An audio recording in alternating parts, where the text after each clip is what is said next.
recent poll found out that 40% of Americans prefer socialism to capitalism, with 51% of millennials not supporting capitalism. Unfortunately, many Christians embrace socialism as well, but what does the Bible say about socialism? Now, socialism is a form of statism. Statism is the belief that man, via the state, is the ultimate authority in the earth. There are many forms of statism: socialism, communism, Marxism, democratic socialism. But all these forms of government are where civil government seeks to control our own property. Now, this is right in line with what Karl Marx says the theory of the communists may be summed up in the simple sentence, abolition of private property. Now, in 1999, Hugo Chavez was elected as president of the country of Venezuela. 2 years later, he went on national TV, spoke to the people of Venezuela, and he said, "This land is not yours. The land is not private, but the property of the nation." Again, this is the goal of socialism, to control not only external property, but also internal property. That is, such governments seek to control what you think, the ideas you adhere to. And here in the United States, many people are fighting this battle. We have bakers, florists, photographers being fined because their conscience tells them they cannot bake a cake for a same-sex marriage. And so those pagan civil thinkers want to control your internal property, what you believe, your conscience, your idea, as much as your external property. See, socialism is really a religion. It's a religion that assumes, 1, all property belongs to society or the state. 2, there should be no private property. And 3, men will work as hard for society in general as they would for themselves and their family. Most socialists get elected by promising, "Vote for me and I will provide for you." Chavez got elected by that very method. Now, for a year or two, this may work, but after a while, they run out of other people's money to give away to those they make their promises to. So socialist governments seek to control by many means, but especially by taxation. Many graduated forms of income tax or inheritance taxes, property taxes, overregulation of business is a way that they seek to control property, both internal and external. Now, does the Bible have anything to say about socialism?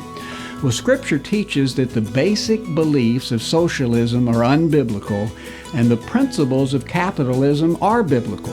There's 3 kind of underlying principles that the Bible teaches that are part of biblical capitalism. 1, private property. Now, the Bible teaches that God created everything, He owns it all. But it also tells us that He has given the stewardship of His property to men. And He gives men property in order that they might fulfill the mission that He gave them to rule over the earth, subdue the earth, take dominion over the earth. 2 of the 10 commandments affirm private property. The 8th commandment, you shall not steal. The 10th commandment, you shall not covet anything that belongs to your neighbor. Both of these imply individual ownership of property. Now, in ancient Israel, the families owned land that was returned to them in the year of Jubilee to make sure the families retained that ownership of land. We also see in the Bible that when anyone stole anything from someone else, restitution was to be made 2, 4, or 5-fold for that which was stolen.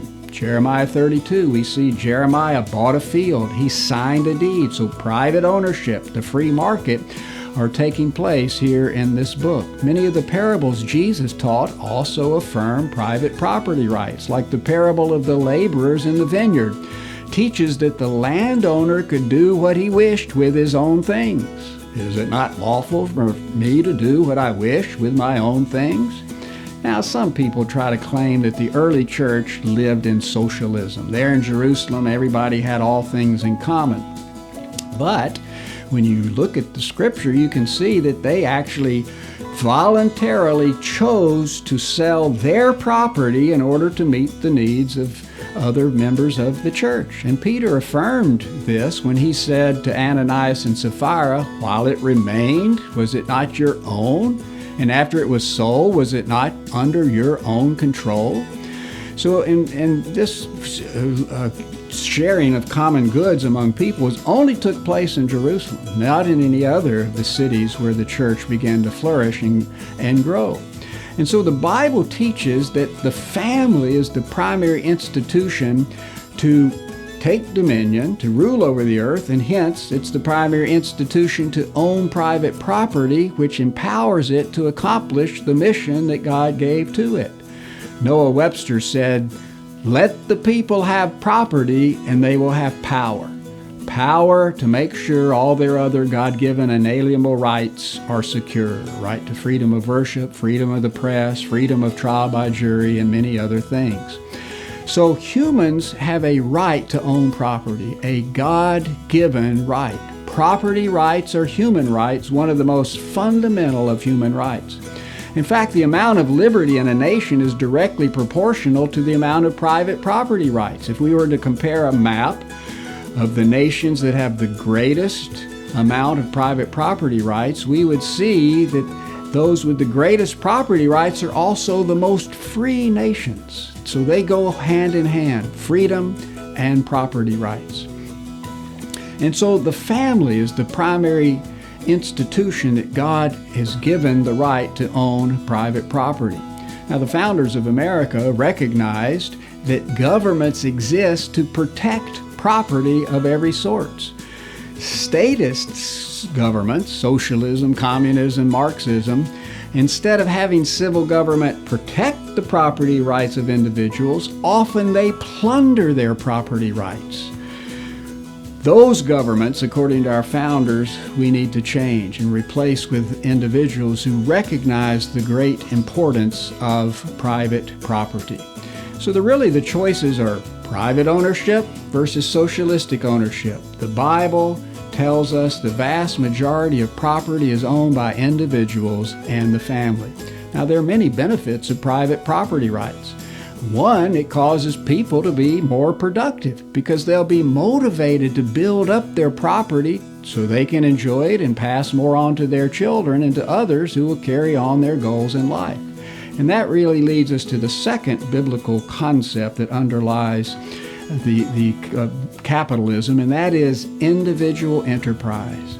The Bible teaches that you are to benefit from the fruit of your labor. The plowman ought to plow in hope of sharing the crops, Paul writes. He also writes that if a man will not work, he shall not eat. Conversely, the harder you work, the more you should benefit materially with more to eat. And so labor is the title deed to property.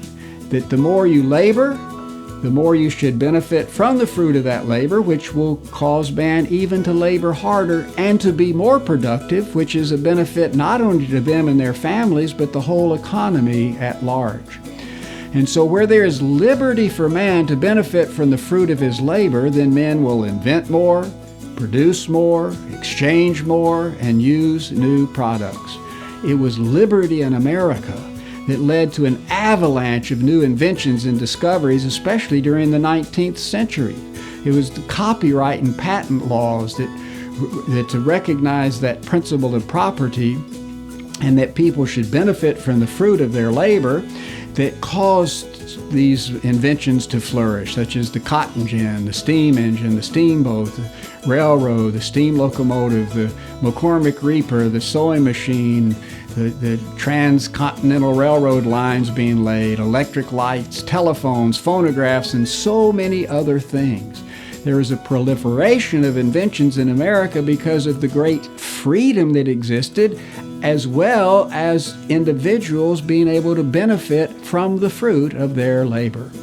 And finally, the third underlying principle for biblical capitalism is private property, individual enterprise, and the free market.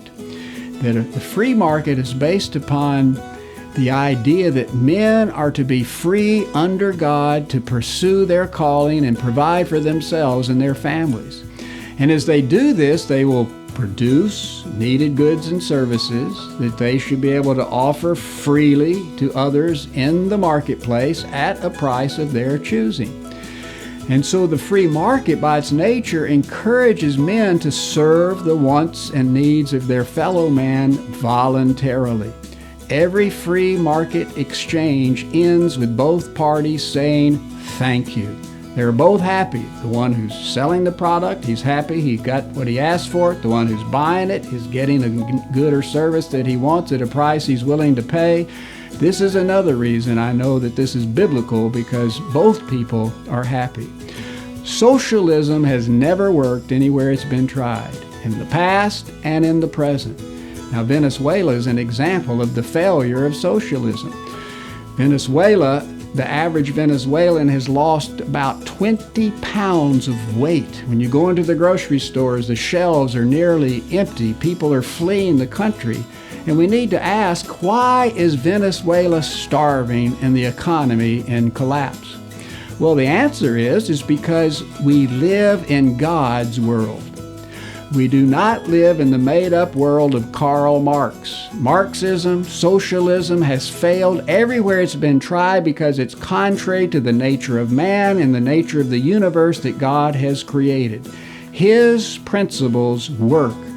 When we apply biblical capitalism, it produces great fruit. It was the foundation of America's great prosperity, causing us to have the highest standard of living in the world, the greatest number of patents, the greatest productivity, where 5 to 6% of the population produces over 20% of the output.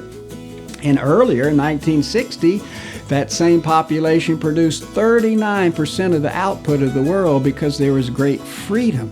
That what underlie this nation was these biblical ideas of private property, individual enterprise, and the free market, which are in a line with how God established this universe to function. It created great prosperity, and we must assure that these ideas remain the foundation of our economic system if we hope to continue to advance in the future.